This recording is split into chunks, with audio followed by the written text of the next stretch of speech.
Hi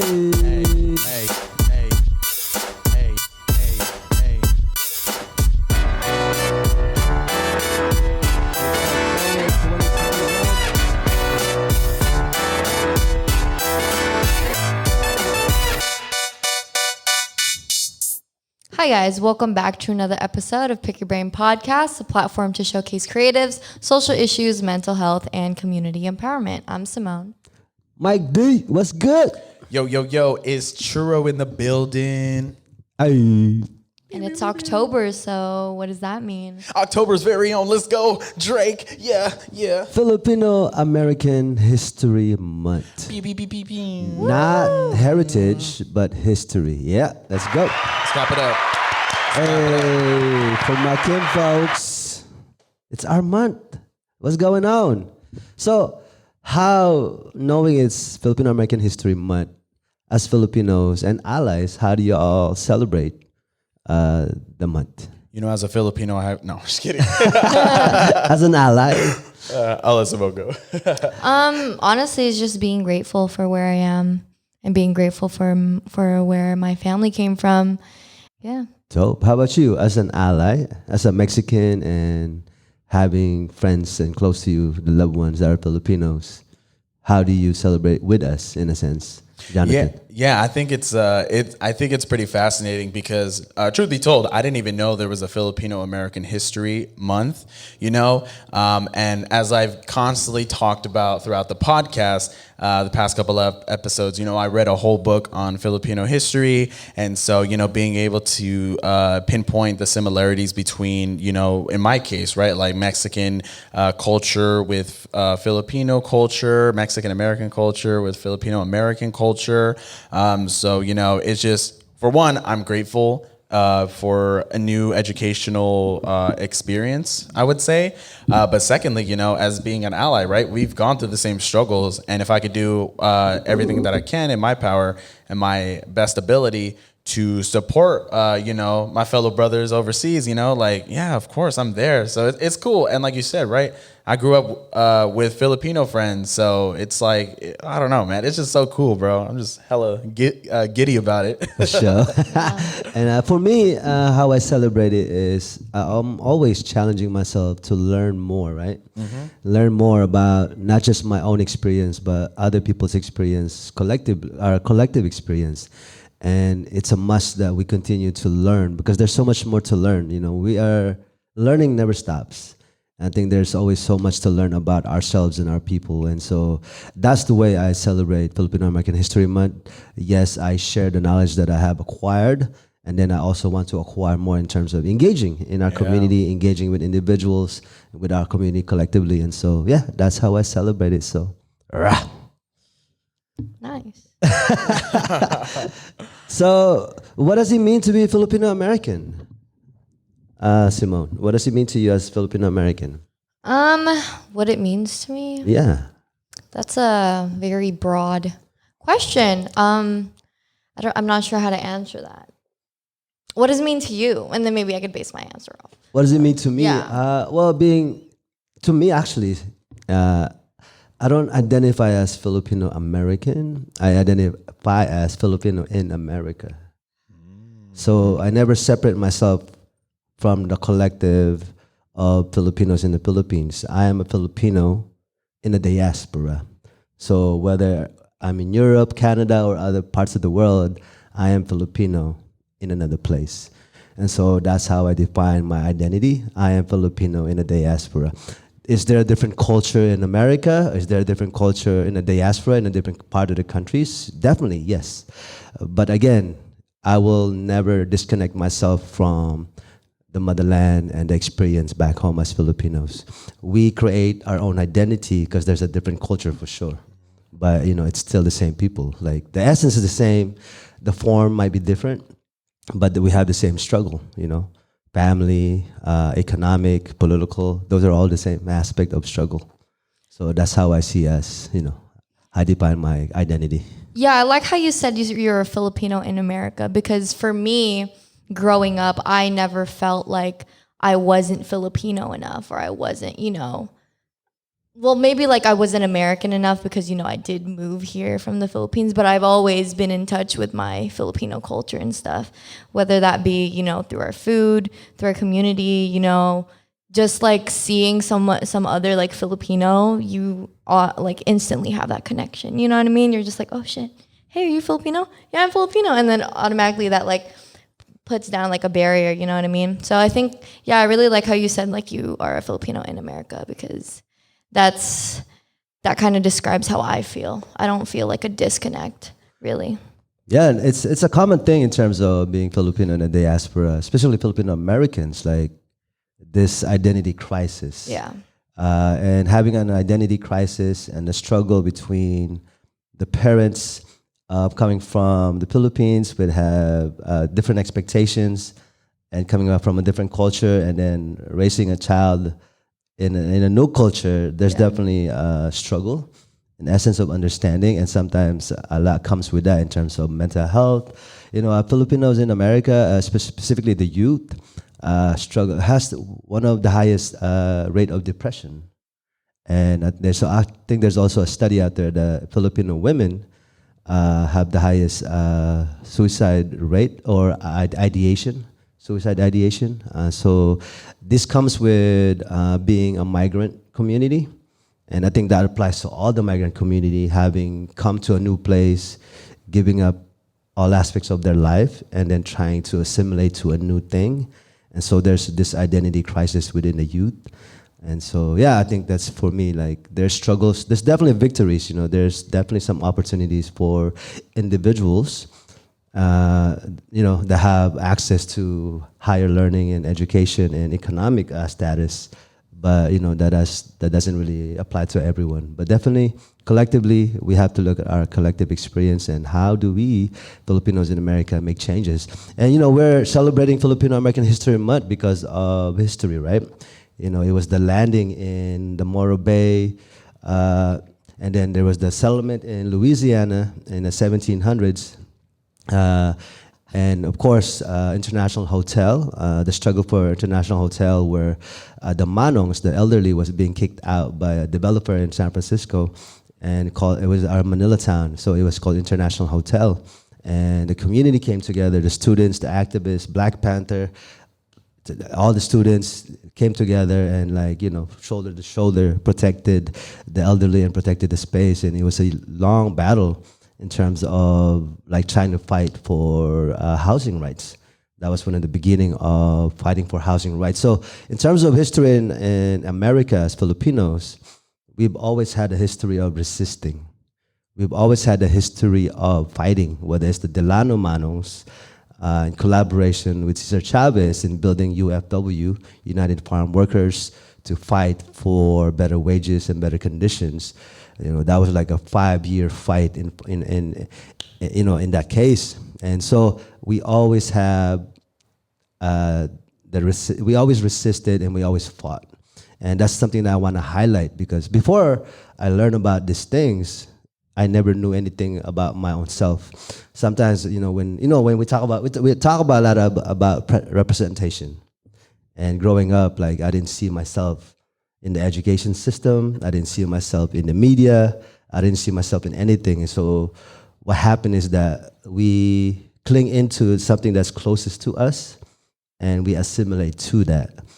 But then I come to learn about these experiences as Filipino in America. And then I felt empowered to continue that struggle to fight for a better community. You know what I mean? And so that's my take in terms of celebrating Filipino-American History Month and looking at our history. And not just, I don't consider it's just those people. It's it's our people, and it's our part of our history. So yeah, that's my take. I definitely felt you when you were saying what it's like being Filipino in America, because myself no, I'm just kidding. Yeah. Not as a Filipino, but Mexican American, right? It's the same experience where we're just in our studies we have the saying ni de aquí ni de allá, which translates to neither from here nor there. And so it's kind of like what you were saying, right? It's just I didn't feel like I was in your case, Filipino enough to be Filipino, but you didn't feel American enough to be American. And so it's the same experience, where you're just living in this like I guess what you call like both worlds. In between? Yeah, like this in between, yeah. And you're just trying to navigate. You're like, fuck, what do I do? Where do I go? Because like I love celebrating this in my culture, but because I'm also assimilated to an extent, there's also stuff that I enjoy from here. And so it's a tricky balance to navigate through. But I think there's beauty in that struggle in of itself, because aside from just these struggles, there's also culture, there's also knowledge, there's also wisdom that springs out of this. And so that could be more food for thought as well, and as you said earlier, Mike, you never stop learning. And that's the biggest thing about being an educator, is that you never stop being an educatee. And so recently I picked up a book on the drug war in Mexico. And so I read a chapter that I talked about a pretty decently sized Chinese community in Mexico. And I was like, Chinese? Yeah. In Mexico? And I was like, in Baja California, Sonora, Sinaloa. These are states in Mexico, by the way. And yeah, it's just like crazy. I'm like, oh my God, like, yo, that's wild, bro. And so, I am Mexican American, but there's a lot of knowledge that's kept from us. And so during this time, we're more grown, we're more cognizant about ourselves, our identity and stuff like that. It's prudent for us to go beyond, as you've mentioned before, Mike, right? To go beyond orthodox academia and start doing our own research, start reading on our own free time, finding other avenues of education to, build more knowledge and be more aware of issues. Cause like that, I didn't even know there was a decently sized like Chinese population in Mexico. And I'm like, oh my God, it's wild. And we start to see how, for a lot of people of color, that's how we stand united, similar struggles and all that stuff. So it's like, dang. Yeah, that's funny that you mentioned that, because I actually follow someone on TikTok, this guy that travels around the world and learns the languages of people. And like when he speaks it, they're like, oh, shoot, you speak the language? But I think he did this test where he went to one of those places where it was highly populated with Chinese. And he tried to speak in, I think it was either Mandarin or Cantonese. And she was like, hablo español? And then, yeah, so he like spoke to her in Spanish. And he was like, oh, like, do you only speak Spanish? And she was like, yeah, I only speak Spanish. And it was quite interesting. It's like, wow, like in the surface she's Chinese, but in reality, like her culture is Mexican. And when you speak on that, funny story, where my parents are from, there's like a prominent Chinese businessman. Yeah. And so I don't know what he sells, but he's got his own small little market, whatever, in the town square. And so, he speaks Spanish fluently. And in Mexico, it's just humor is used as such a versatile device, to where humor is a way to communicate and convey knowledge to, it's multifaceted, but it can also be used as a way to cope with pain, to cope with insecurities and stuff like that. And so with this Chinese guy, there's a running gag around him. It's like, no, don't go to him. He's so pricey. And then the guy, he's like, no, barato. And barato means cheap in Spanish. And so it's just like, Jesus, folks. Yeah. I think again, back to the point of identity, as if you identify as Filipino-American, it's always good to know and understand beyond the surface level and the history of why we even have to identify as Filipino-American and why we're here in the first place. And the idea of forced migration, how did we come about? Why as Filipinos are we outside of the Philippines? Mm-hmm. Why did we have to leave? And why are we...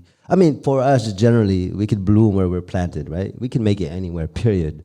So, but we have to ask the question, why are we here? Yeah. In the first place, right? There is understanding history, as we are celebrating Filipino History Month, is that colonialism and imperialism plays a role in terms of our migration. The first wave of migration was basically the farmers.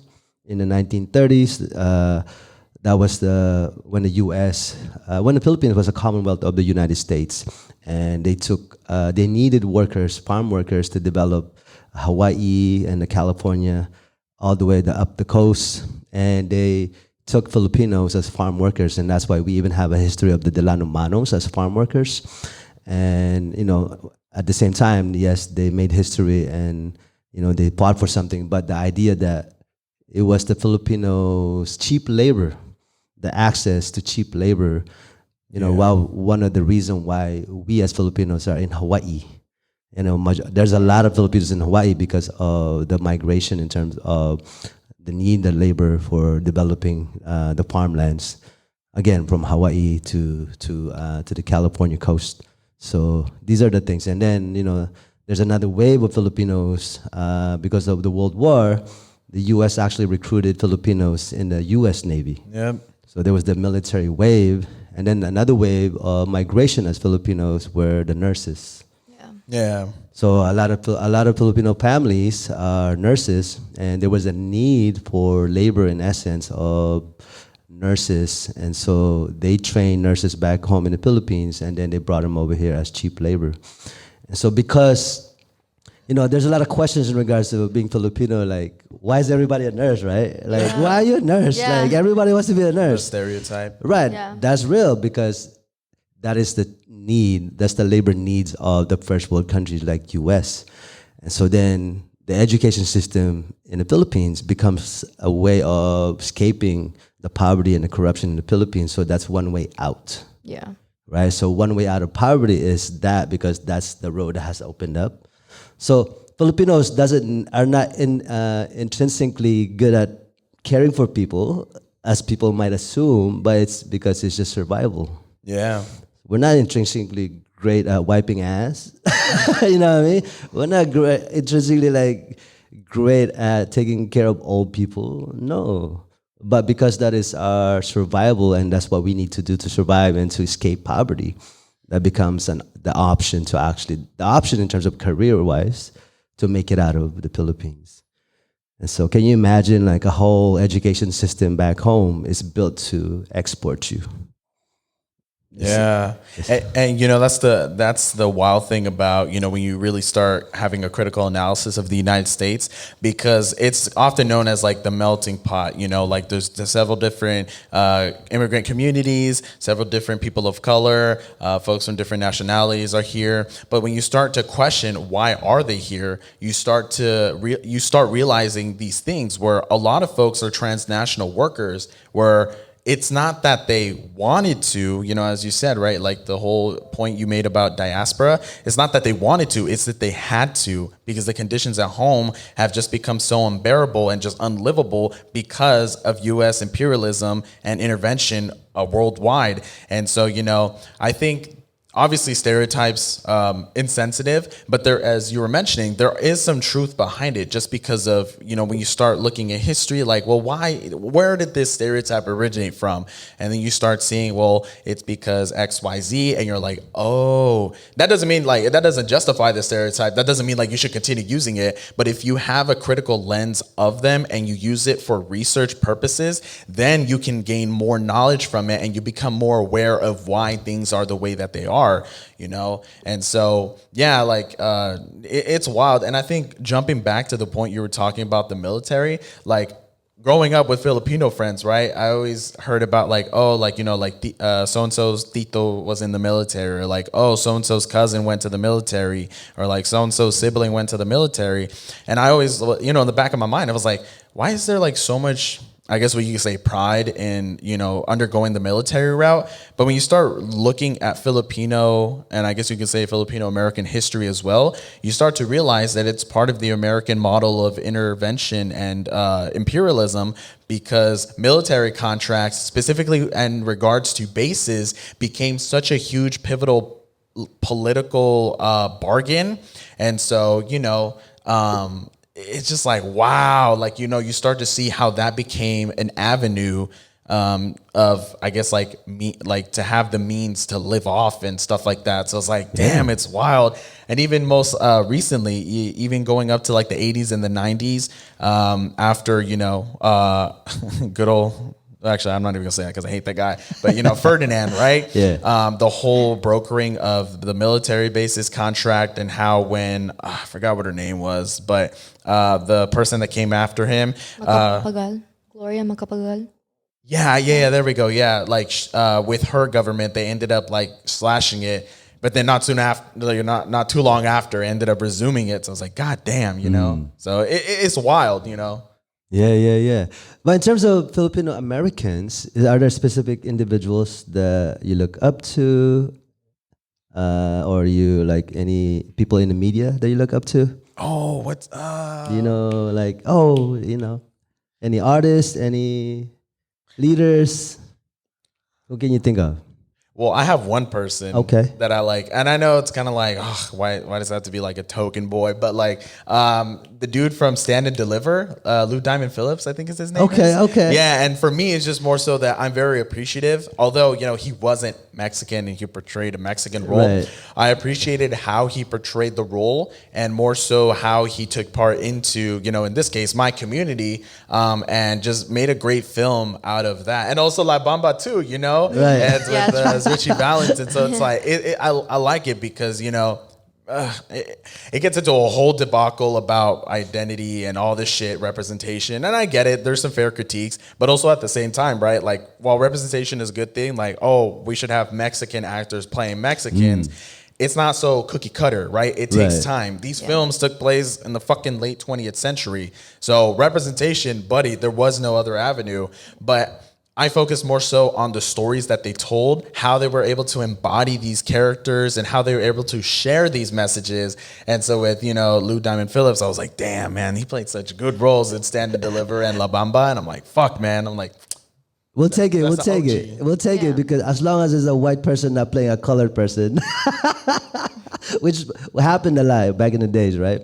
And those are the things that we have to challenge. And as we evolve in the media and representation, definitely we'll have more opportunity for more people in essence. And so that's the case. Is there a specific individual Filipino Americans that you look up to as artists? I wouldn't say like necessarily like really look up to, but like I really appreciate how they show their culture and how like they like, yeah, bro, like I'm Filipino. A lot of Bay Area artists, they're half Filipinos and they show that Pilo. Filipino pride. You know what I'm saying? Like Pilo, her, Saweetie. Who Saweetie. else? You know what I mean? Like they really show like, yeah, I'm Filipino. Yeah. I like her post. I just saw one of her posts, Saweetie, when her papa, a Filipino grandpa, was like talking about about her song, like it's coming from the heart in essence, and she's showcasing like, yo, this is my Filipino culture, this is my family, you know what I mean? Yeah.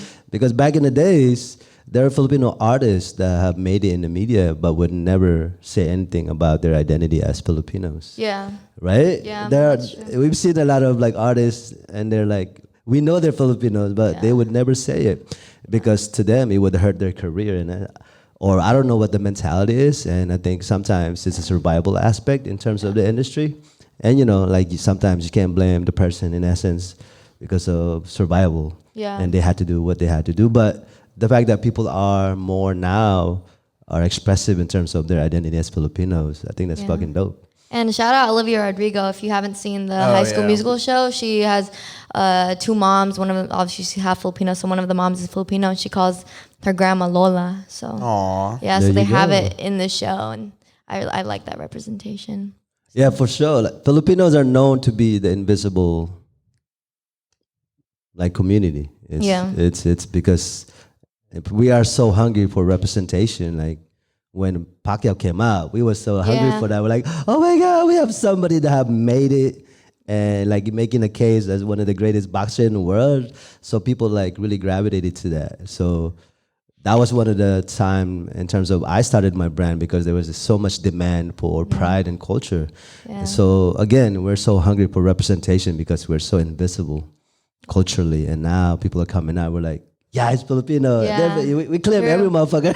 Yeah, and like I feel like growing up in like that Pacquiao era, he was really the glue for a lot of families. You know, we got together, we were very prideful, and it was like a really great time to grow up as a Filipino American because we had that The like gatherings, right? Yeah. And when there's a fight, for sure, Oh we my gather, God, the streaming, the food. right. You know, I remember one time going over to one of my buddy's house, and there was a Pacquiao fight, and the whole family showed up, and it was like, it was cool, it was so nice. I lost money, but hey, you know, that's separate aside from it. But if there's one Wait, thing, who'd you bet on? Not Pacquiao, obviously.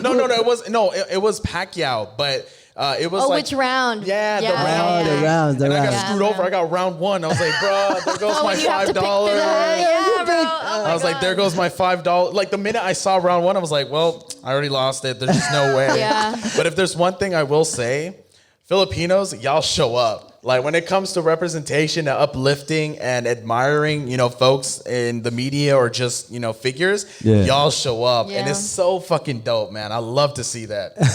I was to- like, hey, you know she's Filipino. Hey, you know she's Filipino. Right? Yeah. Just to touch on the terms of the rounds, there's 12 rounds. We would put each round as a piece of paper, and then we all put like a certain hat amount or of money. something. So there'll be 12 people, and then you pick out the round. So if you get round one and he wins in round one, then you get Then all you the get pot. the- You get the yeah, pot. you get the So money.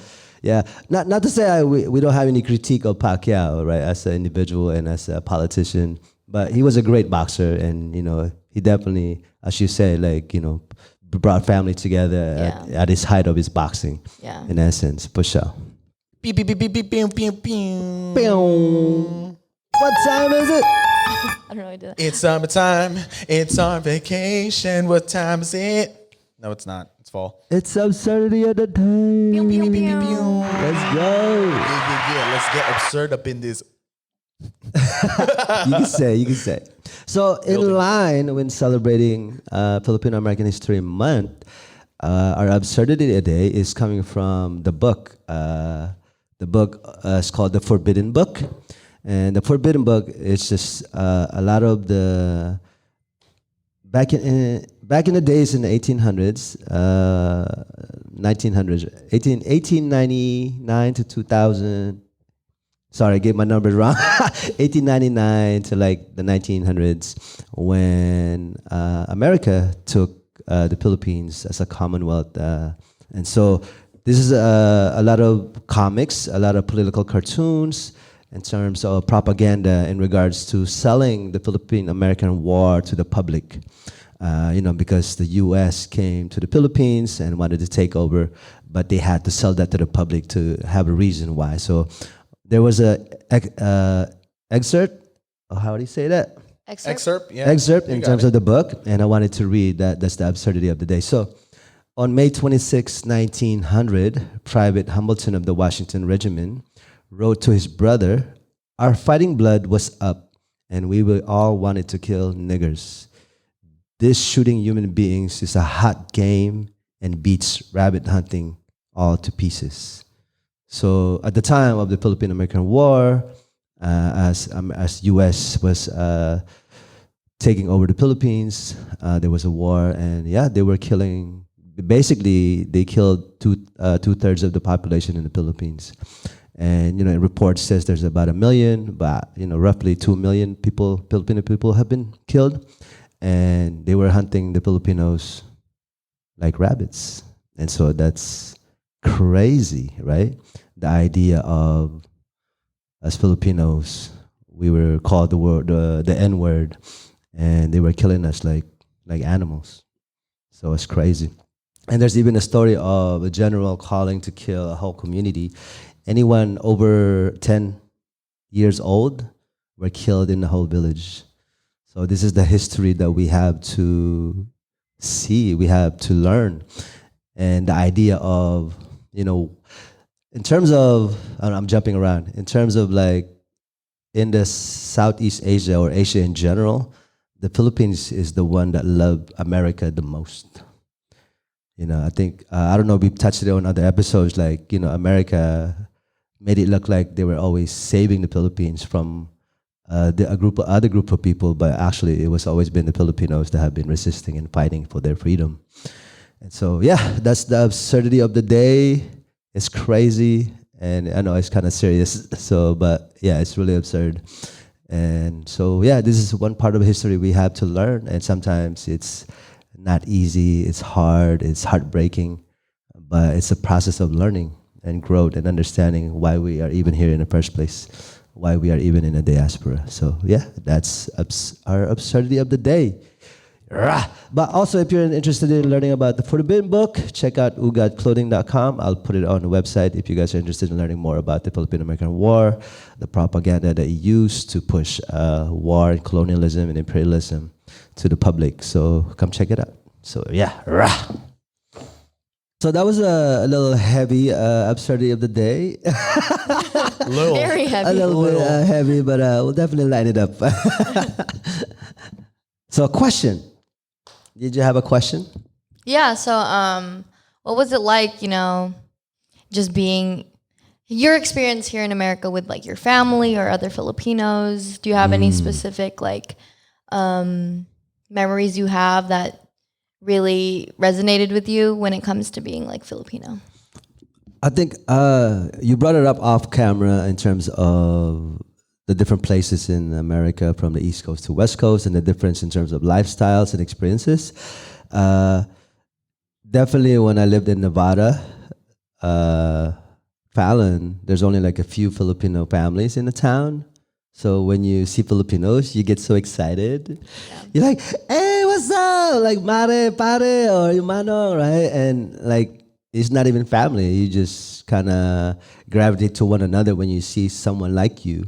But now in California, and with so many of us, we look at each other like, with that stinky eye.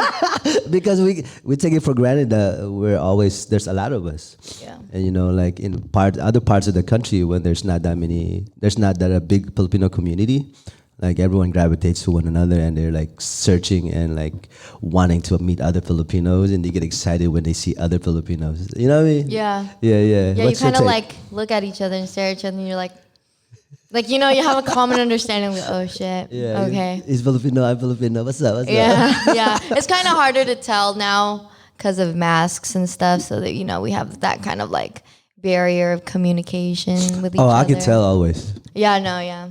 Like, it's so funny. This weekend I went up to Folsom because my friend lives there now, and we went to this gelato place, and we're ordering and stuff, and I hear someone speak Tagalog, and I was like, and my other friend with me too, like she was also Filipino, and then turns out like the people that were running it or like the family business where they were Filipinos, and like it's Folsom, so there's not really a lot of Filipinos up there. It's mostly white people and all that. So then when we got our food and all that stuff, me and my friends sat down, and me and my other friend were like, hey, like, they're Filipino, right? And then my friend was like, yeah, I wanted to say like salamat, but I didn't know. Like, I was like, yeah, dude, they were Filipino. So it's just like when you see Filipinos and you're like in an area without a lot of Filipinos, it just feels nice. You're like, okay, there's me there. Right. Right. Yeah. I love how you said, my friend, she was Filipino. I was like, what happened? Yeah, she's not Filipino anymore. She is. She's Scandinavian now.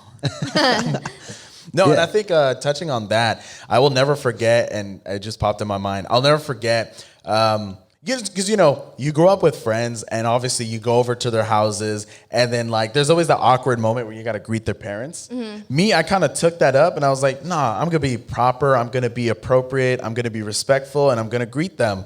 And so I remember going once to one of my friend's house, and he opened the door, and his dad was there, and I was like, oh, hi, Mr. Evangelista. And it was just like, and my friend looked at me like, bro, what the fuck is that? Just call him Tito or uncle. And I was like, at the time, right, I was younger, and I was like, but he's not my uncle. That's kind of weird. But now whenever I go over to his house, I'm like, hey, Tito, what's up? Or like, hey, uncle, or like, hi, auntie. Yeah. And it's like, it's that sort of like family bond. It's like, we're not really blood related, but it's like fam, you know what I'm saying? And so like, it's dope, man. That's rooted in historical context of communal culture. Like, there's actually not a Tagalog word for family. Pamilya is a Tagalog word, but it's derived from Spanish, familia, right? But the actual word that we use is angkan. Oh yeah. Angkan, which means tribe. Yeah. And so, like, a whole tribe is your motherfucking family, and it doesn't have to be blood. So your whole community. That's why, in terms of, in the way we practice on a daily or just generally, like, we take in people like their family. Like, people that you call family, but they're actually not family. And you find out later, like, oh, he wasn't family? Wait, that wasn't my uncle? Yeah. But we call each other like... Those not blood related? Yeah. And like, I sometimes, like, when that happened, I asked my mom, I was like, oh, so like, how do we know each other? And then my mom would just be like, I don't know. I was like, we just do. I'm like, oh, okay. We just met each other at the grocery store Right, one day. and you invited them, and then next thing you know, they're there every holiday. They're there every day. You know or what I mean? holidays. Yeah. And Live then down the street. They become family. You call them Tito, Uncle, Tita. Yeah. Oh my God. And just the and just the hospitality is just so great, man. Like, I know it's like a trope, or I guess you can call it stereotype too, where the nanais and the titas and the lolas always want to feed you. Yeah. And every time I go over to my friend's house, be like, oh, did you eat? And I was like, no, I'm okay. It's like, okay, here's some food. And I'm like, fuck. I'm like, and now I understand, right? Like, they do it out of kindness and love. And me, although I might not be hungry or have a full stomach, it's like, I gotta eat this shit because I gotta be respectful. That's how they say I love you. Yeah. Some won't say it, but they'll ask you if you eat it. Yeah. Or even I went to kick it at one of a friend of mine's house, and same thing. It was like, are you hungry? No, I'm okay. And they were like, oh, you gotta try these bomb. Oh my God. What's it called? What's the equivalent of your egg rolls?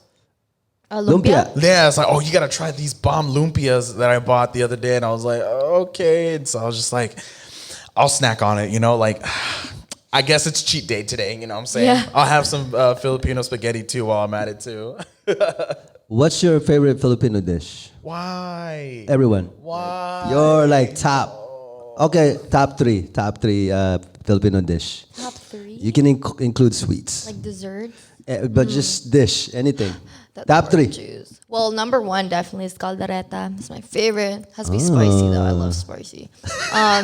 Next is bulanglang. What is A lot of people bulanglang? Bulanglang is like Kapampangan's sinigang. So it's like sinigang, but bulanglang is more sweet. What It's do they more put in sweet it? than sour. I don't know. I don't know how to make it, to be honest with you. But it's good. Yeah, it's hella good. Okay. If you're Caldereta, Kapampangan out there, bulanglang.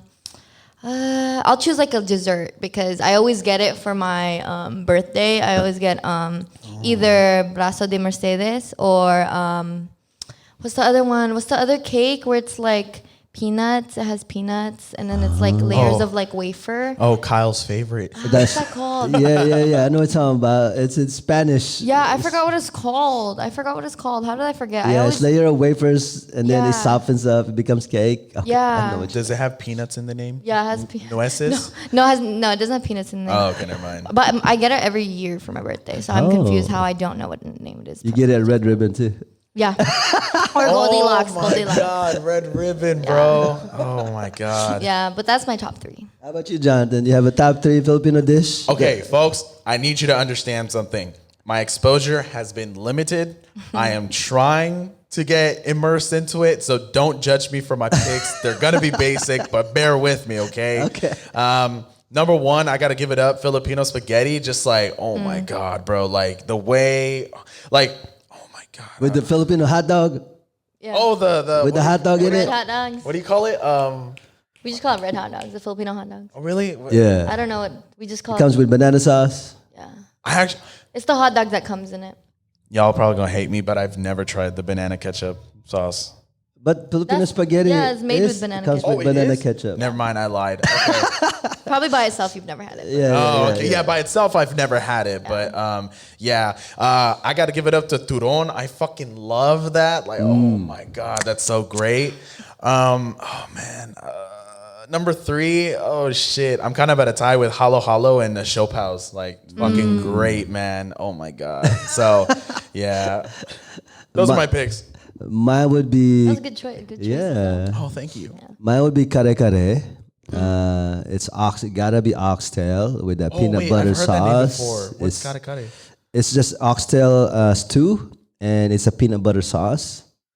It comes with like string beans. Kyle can't have that. It's peanut buttery stew. Oh yeah, he definitely can't You have can really that. taste the peanut in it. Are you allergic? No, I said no because when she mentioned the cake, I was like, "Oh, Kyle's favorite," and so she was Then right now that's- like, "Kare." Oh, Kyle definitely can't have that. Like if I go to a Filipino restaurant, I'm ordering kare kare, Yeah. and then I'm gonna base the how great that restaurant is By the based on their kare-kare. kare kare. So because some of them you use bagoong, the shrimp paste, and some of them cook it separately or don't put it in, and some of them puts it in while they cook it. So depending on, I like it already in it, so it has a little bit of taste. Because it can be bland without it. So I like it in it already in it. So that's my number one. Number two dish would be dinuguan, which is like the blood You know stew. the chocolate rice that people say, like What did you say, Dini? Dinuguan. Okay, I it think I looks heard. like chocolate. It's like I've black. I've never seen it, but my boy's girl recently brought this up to me, and I was like, oh, because she was like, yeah, a lot of people look at it and they're like, ew, and I'm like, but it's like so it's good. good though, and I'm like, I've yet to see a picture or Yeah. actually It's see pig's IRL. blood. It's pig's blood with like intestine part of the pig. It's But it's just so good. White rice. Oh, it's sweet. you gotta have a white rice, Yeah. you know, and a little spicy. Yeah. Dry or wet? Wet. I like it dry. You like it dry? Yeah. I like it wet. Yeah, okay. Moving on. And if we're gonna go desserts, I have to go to with cassava cake. Ooh, cassava. Cassava cake? Yeah, it's just basically it's cassava in a cake form. Yeah. It's Put it on, hella banana leaves. sweet. Oh, understood. Wait, what's that one wrapped in banana leaves? As And a it's suman. suman. Oh my god, I love suman. Dip it in brown sugar or like the mixture of like coconut and Suman is rice, but there's also a cassava suman. That's way better. Oh my god, I'm getting We should have got hungry. some food while we're doing this. Yeah, honestly. And like the banana, if you've ever like been to the Philippines, the banana leaves there and like they use to wrap everything and stuff is way better than here. So green. Well, obviously they just pick it out in like backyard or something. Right? They just pick it from the tree. Comment what's your favorite dish, Filipino Yeah. dish. Comment below and we'll check it out. And so yeah, those are our favorite dishes, Filipino dishes. Okay. Rah. Okay. Question. Go ahead. Probably gonna get knocked for this, but I'm sorry to offend viewers. But I'm not a big fan of the Jollibee spaghetti. Really? It's okay. I'm not. That's fine. I'd rather take like homemade Homemade, like Filipino yeah. spaghetti. I know some folks are gonna be understanding, but like I've tried like the like Jollibee spaghetti. I'm like, I'd rather go to my tita's house. You know, like, Yeah. get it straight Right. out there, bro. Yeah. Oh my god. Oh yeah, not everybody likes the Jollibee. Yeah. Okay. There's certain folks that doesn't like the spaghetti for sure. Okay, I just don't want us to get canceled. Right. Oh my god. Is there a specific place in California that's known to be Filipino? Daly City. Daly City? Oh my Daly god, City. I've heard that. Daly City. What else? I've heard the What East other Bay. places? East Bay? I've heard East, East Bay. Bay. Really? Yeah. San Jose, Milpitas. People know Milpitas to have a lot of Filipinos. I've also heard Union City. Yeah, Union City too. Yeah. A lot, I know. Yeah, Union City, Newark. There's a lot of. Yeah. I think the last census that I looked at, 2010, there was 30% Filipino in Milpitas. Oh, really? Dang, That's- why I be seeing that? That's huge. That's a lot. Oh yeah. Well, keep in mind this was 2010. It's probably Probably is different 35 with the now. 2020 census figures. Yeah. Yeah.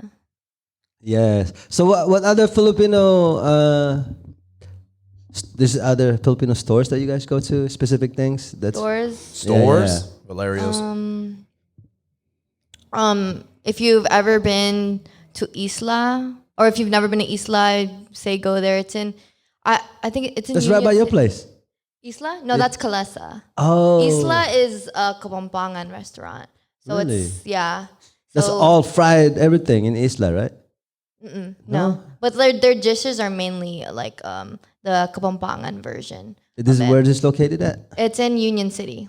Oh wait, yeah, Union City. It's called Isla. Yeah, Isla. Okay. Yeah, Manyaman Kenny. That means it's good here. Manyaman Kenny. Yeah, Manyaman means like good. Kenny Okay. means like here. Ah, Yeah. Manyaman Kenny. Yeah. Yeah. That's like Kapampangan. Yeah. Okay. I'm probably gonna go there and be like, "Me llamo Kenny." Me llamo Kenny. They're gonna be llamo like, Kenny. they're gonna look at me and I'm like, Hi, Kenny. I tried. Yeah, no, it's so funny because like my cousins here, they don't really know Kapampangan or our language, and like when the aunts and like everyone's taking pictures, they're always like Kenny, Kenny, Kenny, Kenny, Kenny, and like one year my cousins were like, who the hell is Kenny, and why do they keep saying Kenny? And I was laughing because I had to tell them, I was like, no, It's Kenny here. means here, like look here, look here. Kenny, Kenny, Kenny, Kenny, Kenny. Oh, Kenny, Kenny, Kenny, Kenny. And they're thinking like somebody's name's Kenny here. Yeah. I don't remember bringing Yeah. a Kenny with us today. And in Tagalog, it's like dito. Dito, dito. Yeah, it's like different. Well, the other two different languages. But yeah, if you've, I would say 10 out of 10 for that place. Just because I'm Kapampangan and I, very Okay. prideful of being Kapampangan. For But yeah. sure. What was the other place you said? Kalesa. Kalesa. That's the restaurant, Filipino restaurant next to her place. It's right off it's like on Dixon Landing or Milpitas Boulevard. It's right near the, across the McDonald's next to the Walgreens. Next to the gas station. Yeah. Oh, Walgreens, wait, yeah. is it where a snow crave used to be at? Yeah. Yeah, right yeah, next yeah. to it. Right next to Yeah. it. Right next Yeah. to it. Oh my God. I think I've seen it pop up in DoorDash and I was like, whoa, this is a cool name. Yeah. I was like, They're whatever. halo halo, bro. Huge. I don't know about now because like, pandemic. Probably they the same. Yeah. But yeah, I haven't been there in a while. I like Jollibee. Jollibee's cool. Yeah, they're renovating the one in. I know. I keep going, Yeah, and same, there's, and I'm like, Like whenever I'm craving a Yum Burger, I'm just like, what the hell? Like it's not open. you go to the side and you go to the back, like, Yeah, you're like, wait, are you- like, what the? Yeah. Yo, I think the wildest thing for me was when one of my friends, she moved to Hayward. And so, there's the... 24/7. Yeah. Union Landing, I think that's the complex. Yeah. Where the Jollibee's at. And Yeah. I was like, hey, let's go to Jollibee. And I was like, okay. And drove over there. I was the one driving. And I was like, all right, so where do I park? They're like, park? There's a drive-thru. And I was like, a drive-thru? 24-hour Filipino Yeah, food. I was like, 24 hour. yo. What's this place called? It's Jollibee, 24 hour. It's It's Jollibee in in Union Hayward. City. Or Union City or Hayward? No, it's Union City. Oh, Union It's City. 24/7. Yeah, I remember didn't one know time that. me and Kyle we busted a mission there. It was like I forgot who we were with, but we were with some people. Who were like, you want to bust a mission to freaking Union City for some Jollibee because it was late at night, Yeah. but then it's like 24/7. You know what I mean? Is it still 24/7? Yeah, it's still 24/7. Oh my Lord. I'm in trouble now because I'm gonna be there. Yeah, I get cravings like hella late nights. yeah, and you're just like, fuck it. I'm going to go to the parking lot at 2 a.m. Mike, if I see you there, I'm going to be like, You're like you park right there, and he's like 2 spaces next to you. You just look over. I'm going to just look at you and be like, nice. Yeah. Oh my God. Those are the places I like to Yeah. go to. Also, Star Bread too.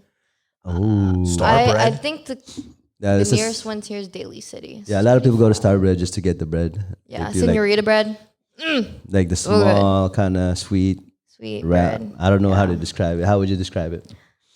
I don't know either. It's just like imagine like a croissant, but like a sugary paste, like a sweet sugary paste. Okay. That's like the filling. Like imagine Nutella filling, but instead of Nutella, it's like that. It's like sugary. Kind of tastes like honey too. I don't know. Not honey. I don't know. It's just sweet as fuck and it's good. Yeah. And also, you can check out UGAT Clothing at 919 Oakland Road, where you can find anything and everything Filipino culture. And we got books, we got apparel, we got posters, we got art, we got anything that represents the Filipino community. So come through UGAT Clothing, 919 Oakland Road. And if you don't have to buy anything, you could just come over and chop it up if you want to learn something new. We could read the Forbidden Book together and what other books that's in here. So yeah, come check that out. Rah. Yeah. Nice. So, with being Filipino Yes, completely. and associated with Filipinos, what has been? Have you ever had? Sorry. Have you ever had an experience with like just speaking to another Filipino and seeing like similar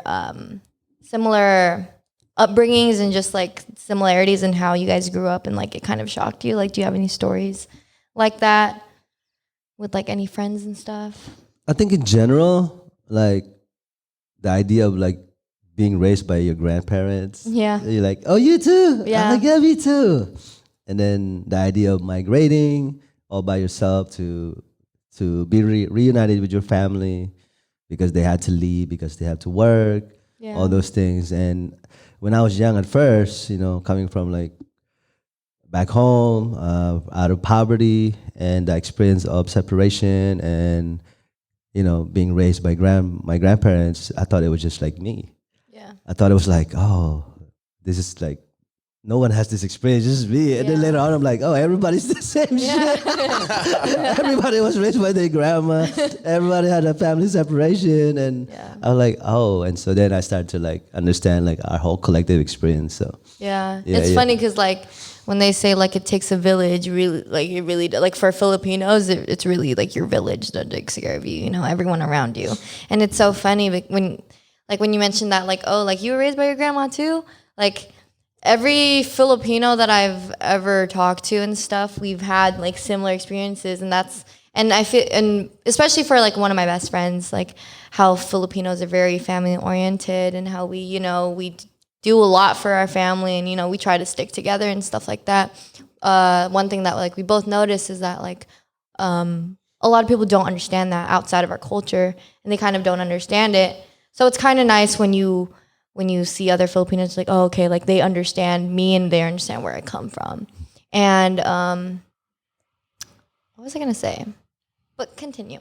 Yeah, I mean, it's good so people can relate to you and your experience, and they can understand you.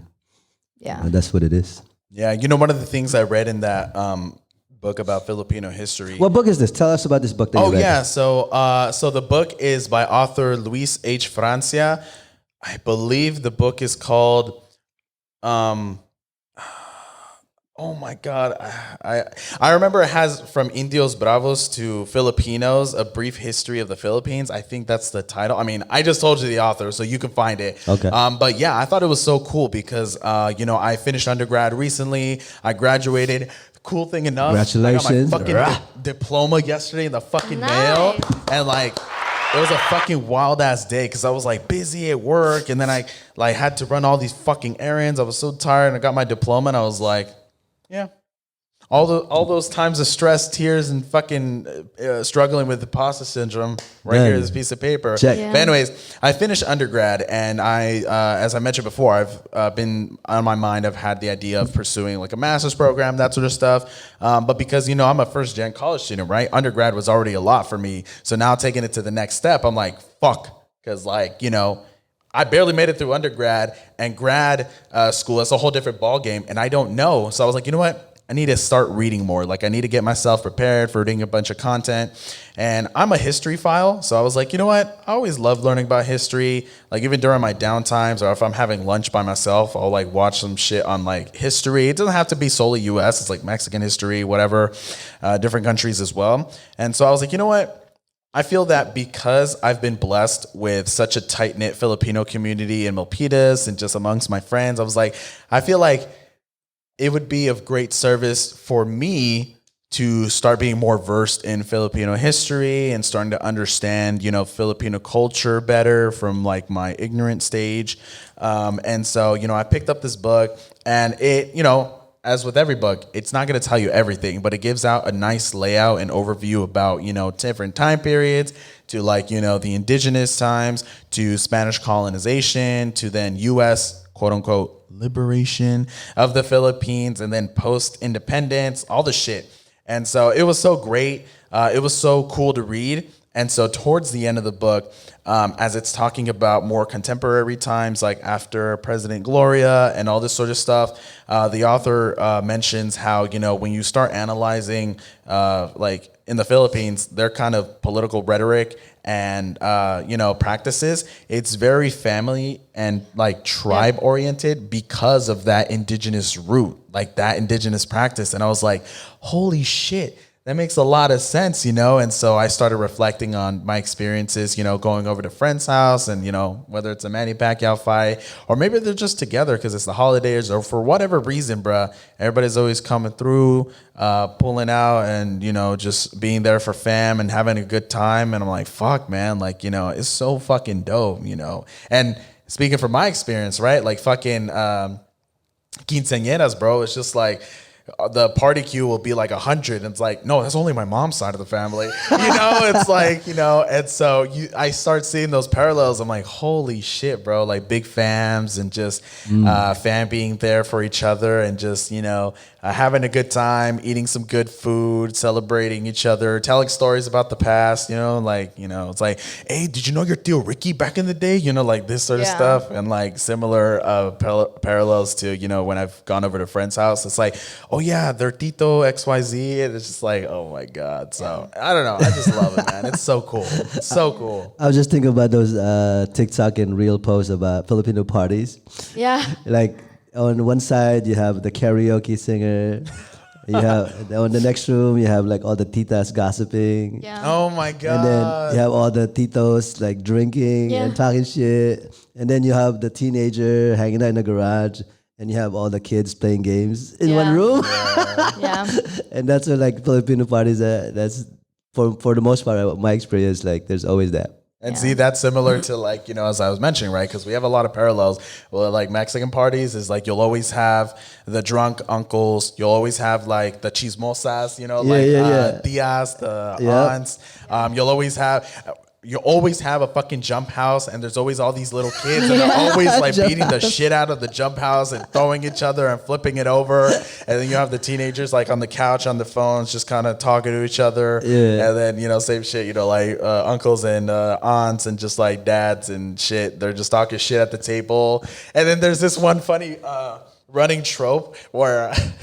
Because in Mexico, it's very common for land disputes to take place. So it's like grandpa, abuelito, he'll have land, and then like he passes away, and then it's like there's the meme where it's like when you go to a family gathering, your family members get drunk and they start arguing over the lands. Oh no! No, those lands were mine from this perimeter to this area. Those were mine, and they start like throwing. You didn't even take care of him. him, like what I'm saying. Oh my god! Yeah, I took care of the most. Yeah. You were not there. I was the firstborn. The land's going to me. Oh, funny. They have their own rationale, right? Yeah. But Oh my god.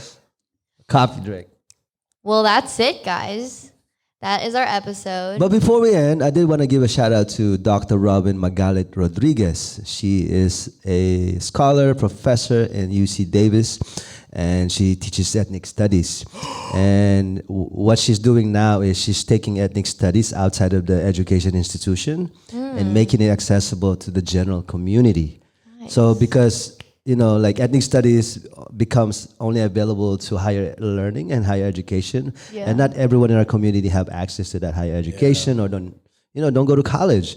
And so the idea of taking it out of the higher learning or out of the educational institution is have it available to everyone in the community. So currently she has a Asian American studies right now, but she's putting together a Filipino-American history ethnic studies that's coming up. So you just have to apply. It'll be an online thing. Anyone can come and go. You don't have, when you go to college, you pay hella money in these higher institutions.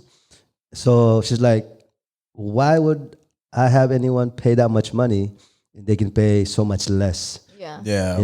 Versus like having the institution benefit from that, might as well have people pay less and have her support her work that she does. Yeah. And so shout out to check out Dr. Robin Magalit Rodriguez and trying to make ethnic studies available to the general community.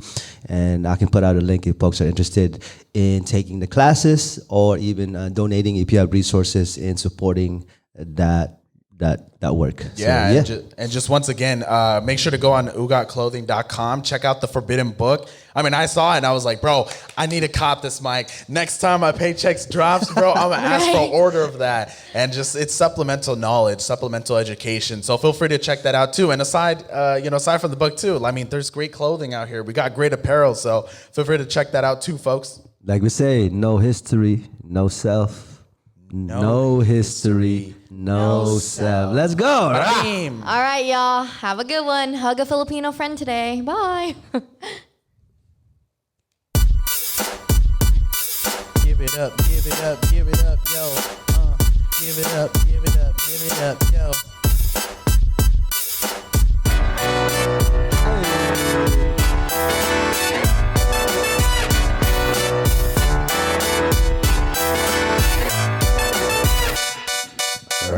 Hey, straight up though, I'm gonna go to Larry.